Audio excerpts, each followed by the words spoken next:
દૂધ ગરમ મૂક્યું છે. આપણે ચણાના લોટનો લચકો બનાવવાનો છે. તો લચકા બનાવવા માટે પહેલાં દૂધ ગરમ મૂકીશું. આપણે દૂધ ગરમ સરસ થઈ ગયું છે, તો આપણે એને ગેસ બંધ કરી દઈશું. આપણે 1 કપ ચણાનો લોટ લઈશું. એને આપણે સરસ સાળી લઈશું.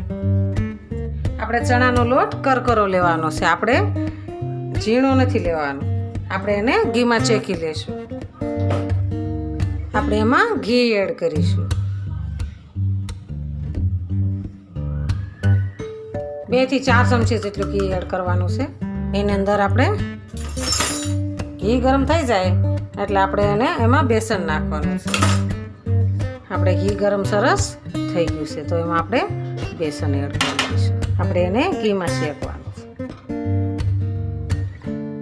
આપણે બગદાણા જઈએ ત્યારે ગમીના મંદિરે જઈ ત્યાં આપણને લસકો ખાવા મળે છે.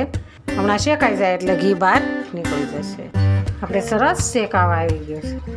આનો કલર થોડોક ચેન્જ થવા દેવાનો. થોડોક કલર ચેન્જ થઈ જાય પછી આપણે એમાં થોડુંક દૂધ એડ કરવાનું છે. આપણો કલર ચેન્જ થવા મળ્યો છે. આપણે એમાં દૂધ એડ કરીશું. હવે દૂધથી એનો સ્વાદ સરસ આવે છે. થઈ ગયા ને કણીદાર સરસ. આપણે એને હવે ખાંડ નાખવાની છે. ખાંડ આપણે 1/4 કપ નાખવાની છે. 1/4 કપ ખાંડ નાખી અને એને સરસ હલાવવાનું. આપણે લસકો સરસ તૈયાર થઈ ગયો છે. એકદમ થઈ ગયો ને મસ્ત.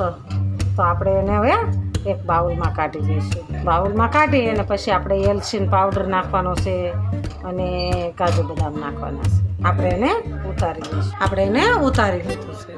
આપણે એમાં એલચીનો પાવડર એડ કરીશું. ફરીવાર એને સરસ હલાવી. એકદમ સરસ આપણો લસકો તૈયાર છે. તો આપણે હવે એને બાઉલમાં કાઢી દઈશું. આપણે એને બાઉલમાં કાઢી દઈશું. આપણે એમાં કાજુ એડ કરીશું. ચણાના લોટના બેસનનો લસકો સરસ તૈયાર છે.